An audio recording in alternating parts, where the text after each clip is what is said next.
Hi everyone, it's me Momsy. Welcome to Beyond Book Series Day 19. നമ്മുടെ ജീവിതത്തിലെ ഏറ്റവും പ്രധാനപ്പെട്ട ബന്ധം നമ്മളോട് തന്നെയുള്ള ബന്ധമാണ്. ഒരു മെന്റർ എന്ന നിലയിൽ ഞാൻ ശ്രദ്ധിച്ചിട്ടുള്ള ഒരു കാര്യമുണ്ട്. പലർക്കും കഴിവില്ലാത്തതല്ല പ്രശ്നം, പകരം അവരുടെ ഉള്ളിലെ ആ ഒരു ശബ്ദം, ഇന്നർ വോയിസ് അവരെ എപ്പോഴും തളർത്തുന്നു എന്നതാണ്.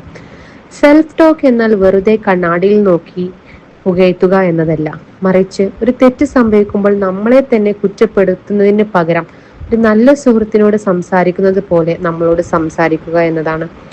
എനിക്കിത് കഴിയില്ല എന്ന വാക്കിനെ എനിക്കിത് പഠിച്ചെടുക്കാൻ കുറച്ച് സമയം കൂടി വേണം എന്ന് മാറ്റി പറഞ്ഞു നോക്കൂ. അവിടെ പേടി മാറുകയും പകരം ഒരു ഓപ്പർച്യൂണിറ്റി തെളിയുകയും ചെയ്യും. നിങ്ങളുടെ തലച്ചോറ് ഒരു തോട്ടം പോലെയാണ്. അതിൽ നിങ്ങൾ വിതയ്ക്കുന്ന വാക്കുകളാണ് നാളെ ഫലമായി വളരുന്നത്. നെഗറ്റീവ് തോട്ട്സ് വിതച്ചാൽ നിരാശയും പേടിയും മാത്രമാണ് ഉണ്ടാവുക. എന്നാൽ ഞാൻ മെച്ചപ്പെട്ടുകൊണ്ടിരിക്കുകയാണ്, എൻ്റെ പരിശ്രമം ഫലം കാണും എന്ന് നിങ്ങൾ നിങ്ങളോട് തന്നെ പറയുമ്പോൾ നിങ്ങളുടെ കോൺഫിഡൻസ് ഇരട്ടിയാകും. നിങ്ങളൊരു വിദ്യാർത്ഥിയാണെങ്കിലും അമ്മയാണെങ്കിലും നിങ്ങളെ താഴ്ത്തിക്കെട്ടുന്ന ആ ഇന്നർ വോയിസ് തിരുത്തി എഴുതേണ്ട സമയം അതിക്രമിച്ചിരിക്കുന്നു. പക്ഷേ സെൽഫ് ടോക്ക് എന്നത് വെറും ഒരു മിഥ്യധാരണ ആകരുത്. യാഥാർത്ഥ്യത്തെ മറച്ചുവെച്ച് എല്ലാം പെർഫെക്റ്റ് ആണെന്ന് സ്വയം വിശ്വസിപ്പിക്കുകയല്ല വേണ്ടത്, മറിച്ച് വെല്ലുവിളികളെ നേരിടാൻ സ്വയം പ്രാപ്തനാക്കുന്ന രീതിയിലുള്ള ഒരു സംഭാഷണമാണ് നമുക്ക് വേണ്ടത്.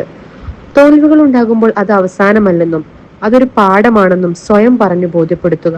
നിങ്ങൾ നിങ്ങളോട് കാണിക്കുന്ന ആ ഒരു ദയയാണ് നിങ്ങളുടെ വിജയത്തിലേക്കുള്ള ഇന്ധനം എന്ന് പറയുന്നത്. സോ ലോകം മുഴുവൻ നിങ്ങളെ തള്ളിപ്പറഞ്ഞാലും നിങ്ങൾ നിങ്ങളെ തള്ളിപ്പറയരുത്. The way you speak to yourself matters. Be kind to yourself. That's all for today. Thank you.